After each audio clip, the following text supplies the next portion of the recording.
Des clés pour vivre avec Nathalie Cardon.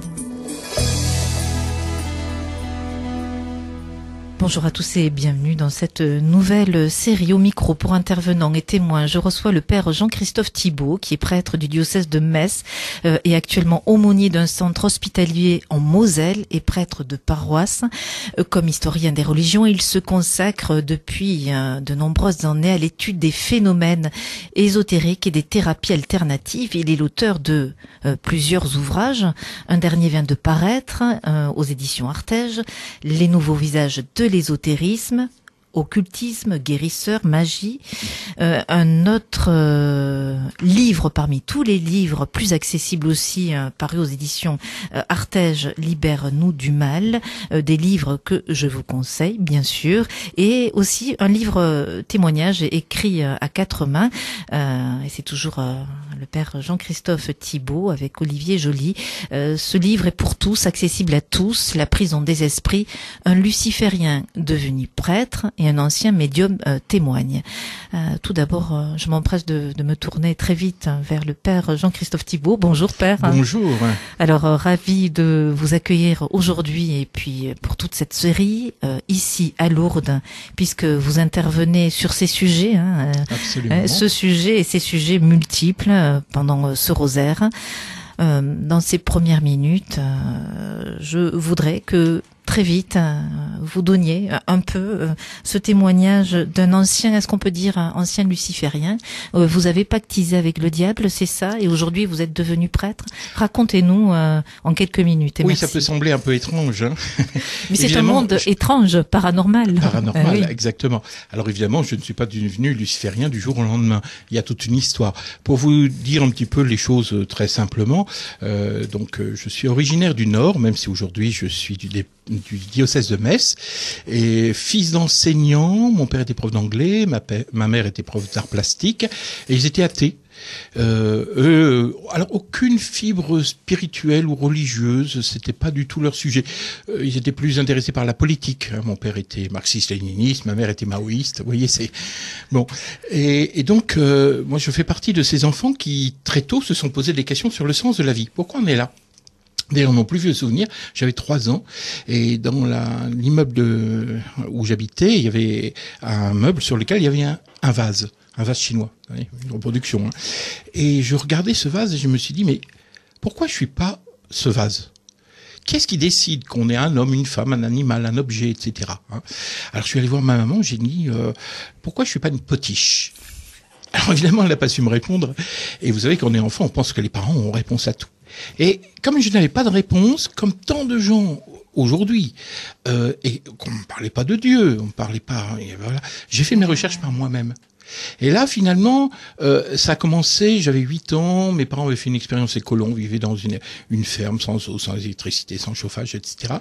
Et j'ai commencé avec le pendule. J'avais lu un petit livre sur le pendule. Ça me faisait penser au professeur Tournesol, vous savez, dans Tintin. Mais je comprenais pas ce que c'était. Et grâce à ce pendule, j'étais capable de retrouver des objets perdus. Et là, je me suis dit, il y a peut-être des forces, des puissances dans la terre, des énergies. Alors évidemment, avec mes mots de 8 ans, hein, vous voyez, c'était très intuitif, si vous voulez. Alors je passe pour pas lasser un petit peu. Après, mes parents se sont un peu lassés aussi de vivre dans cette ferme, et on est allé dans une petite ville, hein, Cambrai. Mes parents étaient au lycée, et moi avec un ami. Alors vous savez, on est dans les débuts des années 70. C'est des années où la réincarnation était très à la mode. On en parlait beaucoup avec les Beatles qui allaient, vous savez, en Inde, etc. Vous voyez, c'était toute l'ambiance. Et moi, comme enfant, j'avais un peu capté, si vous voulez, cette ère du temps avec la réincarnation. Alors évidemment, mes parents, je leur en parlais pas. Hein. Je faisais tout ça en cachette d'eux. Et en lisant un livre sur l'hypnose qui permettait de faire des régressions dans le temps et de se souvenir de ses vies antérieures, qui est faux, hein, bien évidemment, mais moi j'y ai cru dans ce livre. On a essayé avec un copain de reproduire cette expérience d'hypnose. Sauf que à 13 ans, on n'est pas hypnothérapeute, quoi. Mais on avait fait, sans le savoir, ce qu'on appelle du spiritisme, c'est-à-dire communication avec les esprits. Et de fait, très très vite, avec certains, on a été en contact avec un esprit puis un deuxième, qui sont introduits dans nos vies. Alors on était fascinés parce qu'on essayait de communiquer. On nous avait appris un tas de techniques, nous avait formés. Alors évidemment, vous voyez, on est dans un domaine où l'orgueil se mêle parce qu'on pensait recevoir des connaissances mystérieuses, secrètes, etc. Et puis, il voulait nous apprendre aussi en disant il faut développer vos dons. On a des dons en nous qu'il faut développer. Puis comme ça ne marchait pas, on avait des punitions. Il disait qu'on était trop attachés au corps, trop attachés à la matière. Il fallait laisser l'esprit s'élever. Vous savez, un peu comme les yogis qui sont capables de supporter, etc. Alors, donc, on n'avait pas des planches à clous, mais on nous demandait de mettre des punaises dans les chaussures, de marcher toute la journée. On n'est pas dans les punaises de lit. Ah là, on n'est pas dans les punaises de lit. C'est punaises. C'est punaises qu'on met au mur. Et donc, on avait les pieds en sang, on avait mal, etc. Mais il fallait apprendre à maîtriser la douleur, à élever notre âme pour que... Bon, finalement, on n'est arrivé à rien. Sauf que petit à petit, vous voyez, ça se fait...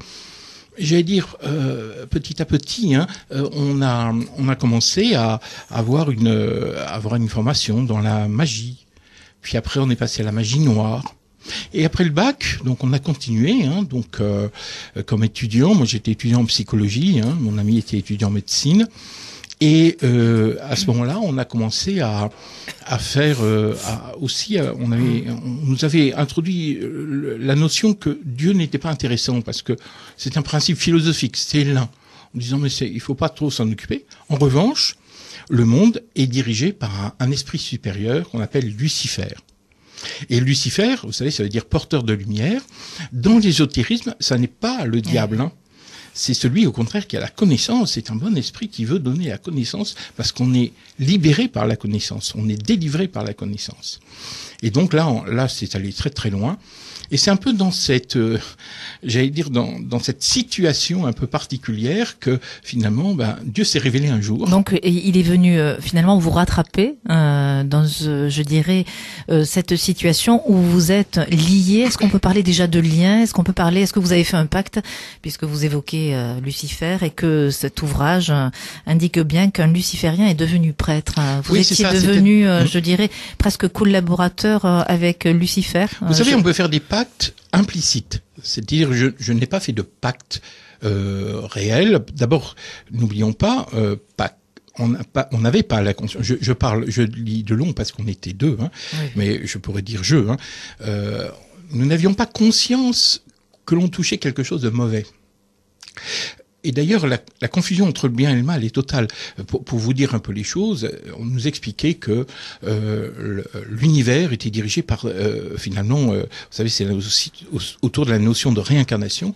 Ce sont des grands cycles astrologiques sur des des centaines et des centaines d'années, et on revient, c'est l'éternel retour, c'est cyclique. Et donc là, nous sommes en train de changer d'ère astrologique. Oui. Alors c'est connu depuis sous le nom de New Age ou Nouvel Âge, mais à l'époque on ne connaissait pas. On l'a appris directement. D'ailleurs, ils n'avaient jamais prononcé le mot New Age ou Nouvel Âge. Ils avaient dit changement d'ère astrologique. Passer de l'ère du poisson. Alors évidemment, le poisson, ça évoque le christianisme. Oui, tout à fait. À l'ère du Verseau. Voilà, à l'ère du Verseau. Et on devait être les promoteurs de cette ère du Verseau. Et donc, il disait que d'un passage à un cycle, il fallait passer par la destruction, par le désordre, le chaos, pour arriver à l'ordre.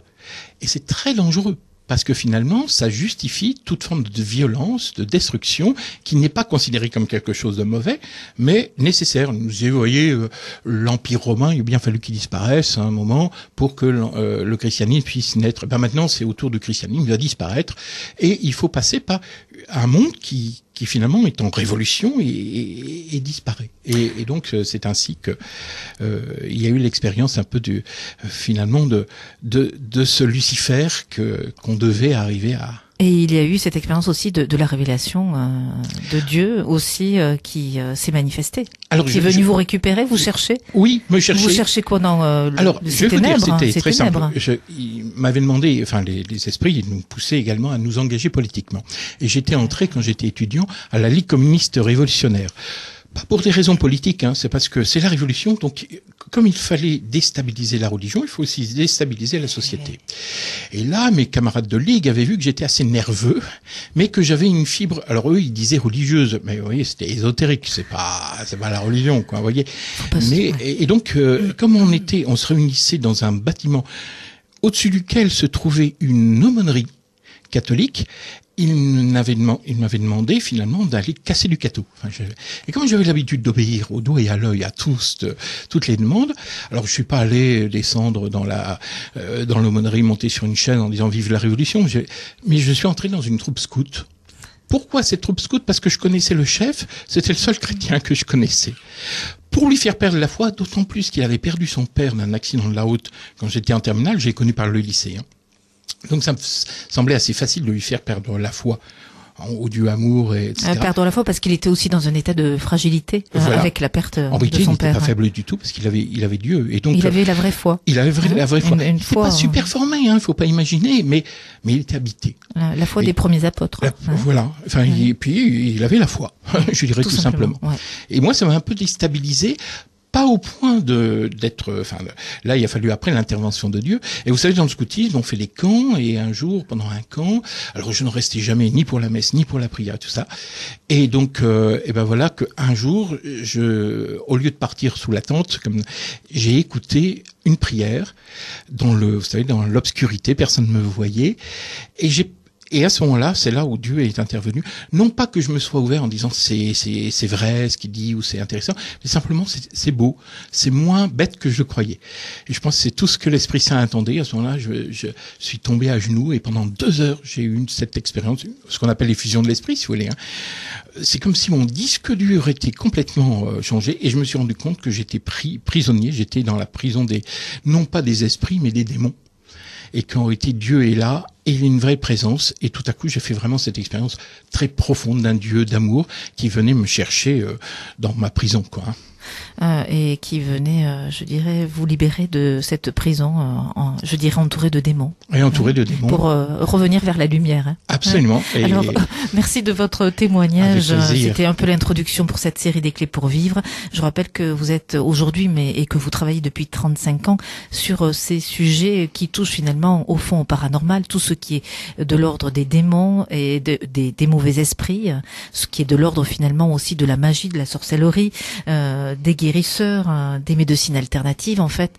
Voilà, c'est vos dossiers, c'est votre spécialité. Vous intervenez un peu à ce titre cette semaine pour donner quelques clés à ceux et celles qui vous écouteront, des clés peut-être de discernement pour être alerté et puis prudent. Père Jean-Christophe Thibault, donc on peut vous lire et on peut vous découvrir jusqu'à la fin de la semaine. À demain, même lieu, même heure et merci.